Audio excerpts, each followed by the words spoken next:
Welcome back to another reading and correcting with me, Kindar, the Tiger Writes, and Ty, the Tiger Supervisor. These are where I read a chapter from one of my stories and correct it as I go. If you want to listen to these live, it's every Tuesday morning, 8 a.m. Eastern Time on Twitch, and if you want to support me, that is on my Patreon. Today we are doing chapter 22 of Feeling the Way.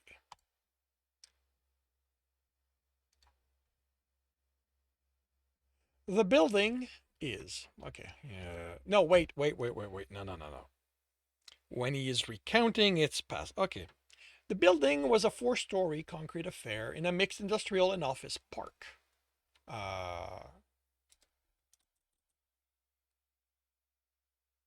A mixed industrial and office park. To the east, the Westminster Financial District was visible with its towers. To the west, the mountains rose in the distance, over housing going up in value and size as they moved away from Denver proper. We crossed a few commercial strips to get here and one nearly abandoned neighborhood. Enough variety to keep even the most finicky office worker pleased or decide to work from home. There was no name on the building, but an online search told me it was the Okana Medical Research Center and that they were focusing on immune degenerative disease research. There was a time when that meant they looked to cure it. Now, if the right or wrong person was in charge, they could be looking for ways to create those diseases. The exposure to magic did not bring an age of peace and contentment like so many dreamers thought. Aquarius missed the memo. Marrows leaned against his car, mug of tea in hand, studying it. When did you start drinking tea? Mang introduced me to this. His reply was accompanied with a shrug. Like him, switching to tea was no big deal. That's going to put at least one coffee manufacturer out of business. The badger rolled his eyes. I didn't drink that much of this stuff. I used to know guys who drank so much coffee they could vibrate through walls. I met a guy in Louisiana who could do that. I chuckled at the memory of the wolf as he landed on the pavement after I punched him as he solidified out of the bank. I tracked him across half a dozen states, twice that in robberies. He'd stolen an antique from a family friend, and since she didn't want him dead, she'd asked me to get it back for her. Not a bad guy overall, not the greatest at making snap decisions, but once he realized he couldn't beat me, we got along great. The badger shook his head. So many expressions don't mean the same now that magic's known. Now, when somebody claims their girlfriend's light on her feet, you have to ask if they mean she can float or if she's just quiet. He paused.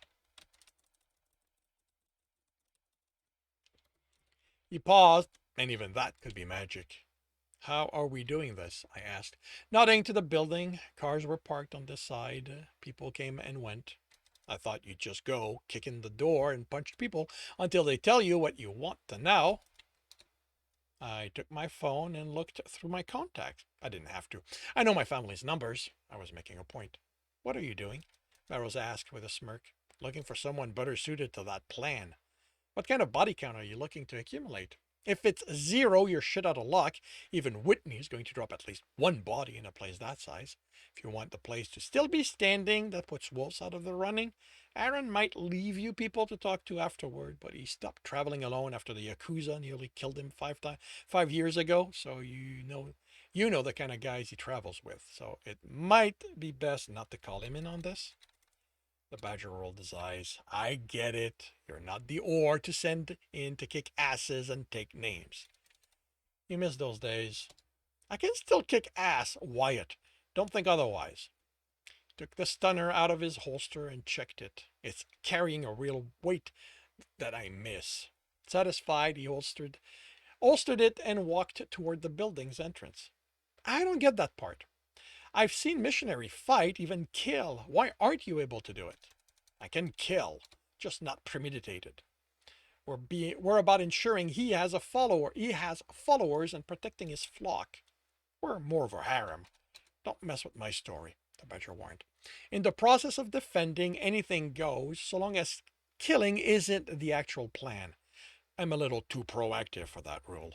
Nearly caused someone I was watching over to die when I locked up because I figured taking out an attacker before they became an actual threat to them would be simpler. I stopped carrying physical ammo after that. Magic is a bitch when it wants to be. I opened the door for him and we entered a Spartan lobby. White floors and walls. A screen on the only black rectangle as it was turned off. One elevator behind a security desk. Can I help you, gentlemen? The doubleman in a rent-a-cop uniform greeted us. Narrow snickers. Nothing gentle about either of us. The guard tensed as the badger leaned against the counter. We're here to We're here to see whoever is responsible for the kidnapping of homeless people that's been happening around your building. I kept my muzzle shut, but I admired his boldness as the guard stared at the badger in confusion. After a few seconds, Marrows burst out in laughter. Just kidding. He took out a card from a brass holder and handed it to the Doberman. Tom Marrows. Me and my associate, singular, are here on behalf of Steel Link Security to explain to the people who own this building why they should drop whoever they have doing security and go with us. Don't worry, we're not after your job. We aim higher. I think there are smoother ways to do this, I couldn't stop myself from saying. The badger shrugged. I didn't hear you talk. Anyway, they don't send us to be nice. Remember, we're the ones they send when somebody's not getting them the hint. He smiled at the Doberman. Maybe you should call someone able to handle us, since it's clearly not you. Swallowing, the guard placed a call, and a minute later, a panda in a sharp suit stepped out of the elevator. She looked us over. Can I help you? You have this the wrong way around. Marrow smiled. We're here to help you. You are? Oh, geez, I did not realize I did that. Samantha Wrong, head of security. Ouch. She glared at me. Sorry. I got myself under control. That can't have been an easy name to grow up with. She was not amused. I've shown enough guys like you they were wrong to say anything about my name over the years. State your business before I show you the door. Security is our business. Marrows handed her a card. I know about you, she replied after looking it over and handed it back. We don't deal with magic. But magic might decide to deal with you, he replied. How are you going to handle the thief who can walk through walls? The kidnapper who can teleport? That's not a thing. What do you mean? Teleportation isn't a thing. Her statement had the definitiveness of someone who looked into it hard, which was odd for someone who claimed not to deal with magic. It's also wrong. I do not snicker. The Hitch Kid, like Fred calls him, does it. Magic can do anything, Tom said. No, it can't, she stated. Magic bends the laws of physics. It doesn't break them. Teleportation isn't impossible under known physics. She rolled her eyes. The amount of energy needed would kill whoever tried it. If you're trying to convince me I need to sign a contract with your company, all you're doing is convincing me I made the right call, not dealing with your kind. I bristled. It isn't often someone can get my goat, but prejudice is one way to rile me up. I can come up with reason, like I want everyone to be treated equally, how in this century we should be done with such narrow mindset, but the truth is more personal. I've been prejudiced against by my own family. They realized it was wrong and they did their best to change, but I'm still an emotional mess because of it. My kind? I growled. Easy now, Marrow said, hand on my chest, making me realize I took a step. We're not here to start anything. I'd happily finish it for her. Her smirk of satisfaction did not make standing down easy. There, all better, he said. Clearly, you have your set of beliefs, but does that belief keep you safe? Does it keep your project safe? I can respect that you don't want to deal with the magical community, but you also clearly keep an ear to the ground so you know what's going on in the city. Denver is becoming one of the country's largest concentration of magic. We have half a dozen factions established here. More are looking to have a foothold. Steel Link, because of our beliefs, let Let us employ someone from each of those factions. So we have experts who can deal with a wide variety of magical threats and offer protection against such. Do you really want to rely on your beliefs to keep this place safe? It was all I could do to stop myself from asking just how much of that was bullshit. It sort of makes sense. The Brislow Elder's role as champion is known in our community. Even before the Diamond incident, there had been an influx of other factions to Denver, but fully establishing themselves here? That's unusual, to say the least. Cities only have one magical faction in them. Usually only one subgroup of that faction in a city, like one family for the society. The Brislow Elder was always a little different in that he was reaching out to the other faction even before the church war, but he can't have allowed them to establish a chapter house in his city, can he? The silence stretched until it snapped with her asking, "What are you looking for here?" "Only the same thing any magical sales rep wants." Marrow replied, "Give us a tour. Let us explain how we can increase your security. Once we've given our spiel, you can make your decision and contact our head office so we can assign personnel." "You are awfully sure of yourself." "I'm a killer sales rep." Amaros could sell that without bursting out in laughter. I had no idea. Still, it worked because with a sigh, she looked to the Doberman. "Malcolm, hand me 2 visitors' badges." They came with a lanyard, and I slipped it over my neck. Marrows studied his before doing the same, and we followed her into the elevator. "That's showing us the basement?" I asked as she pressed the button for the second floor. "There's nothing there but the utilities." I shared a look with the badger. Now, there was an invitation to snoop, if I ever heard one. We walked around the floor, where she explained about the lab there, the security measures, all mundane, the personnel, and the checks where they put them through to ensure they both prevented accident and didn't compromise the intellectual property rights of the company.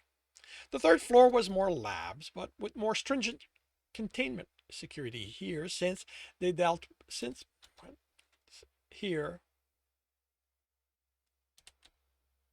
okay, but with more stringent containment security since here okay, since here they dealt with highly infectious disease. Again, she rattled off their security procedures, and somehow Marrows looked interested. It was all I could do not to drop from boredom. Maybe there was something to the barge in and kicking thing Marrows initially proposed. Entertainment, if nothing else. On the way to the fourth floor, there where the offices were located, I rubbed my temple at the passing pain. I didn't know boredom could cause headaches. At least it was fleeting, and then we were walking among the hallway a hallway of doors, each, she told us, occupied by one administrative assistant or another. She indicated the company's chairman's office, the only one we could see in, and unoccupied as he was working in one of the labs. She never pointed him out during the tour. Was it because he wasn't in the lab she showed us, but a secret one? She finished at the door, and she finished at her office, and as she opened the door, Marrows caught my attention and nodded to the elevator. "I'm going to be a minute," I said as she motioned us in. "I'm going to use the restroom." She debated something, then nodded.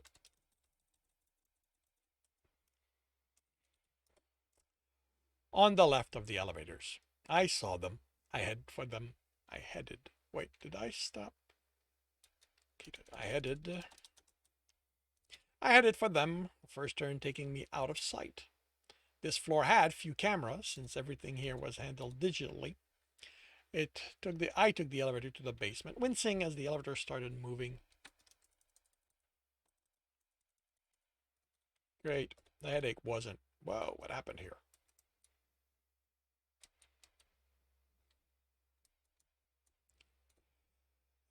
Great. The headache wasn't actually gone.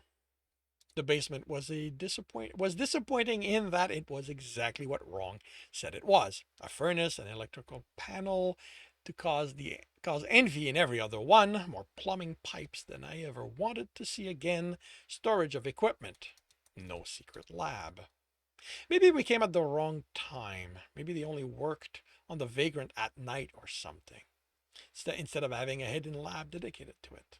On the way back to the fourth floor, the headache spikes again. What was it with it and elevator rides?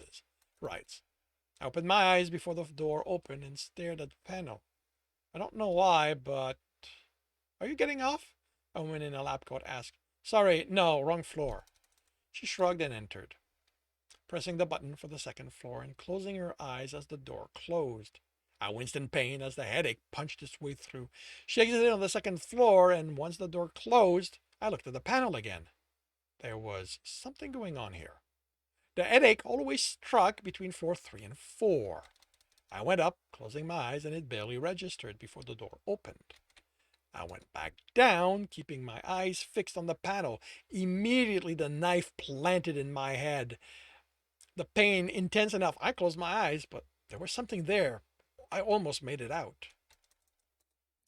When the doors closed onto the basement, I pulled out a pen and wrote a quick phrase again against pain. There was probably an official one somewhere, but I never learned it. Pain isn't something I normally have a problem. I normally have problems. I have problems. Pain isn't something I normally have a problem dealing with. Even with the phrase, the pain is there, but not so intense now, and I saw the button appear, and it was there only for a fraction of a second and gone before I reached it. I reached for it. I closed the door on the executive who tried to enter and went down again. This time I had my finger on the button before it vanished and the elevator lurched to a stop. That concludes chapter 22 of Feeling the Way. If you are enjoying this, please leave a like. If you want to know when the next chapter is going to be up, subscribe and hit the bell. If you want to read the story, it is only available on my Patreon. And if you want to listen to this live, it's every Tuesday morning, 8 a.m. Eastern Time on Twitch. Links are in the note, and with that, I shall wish you a good day.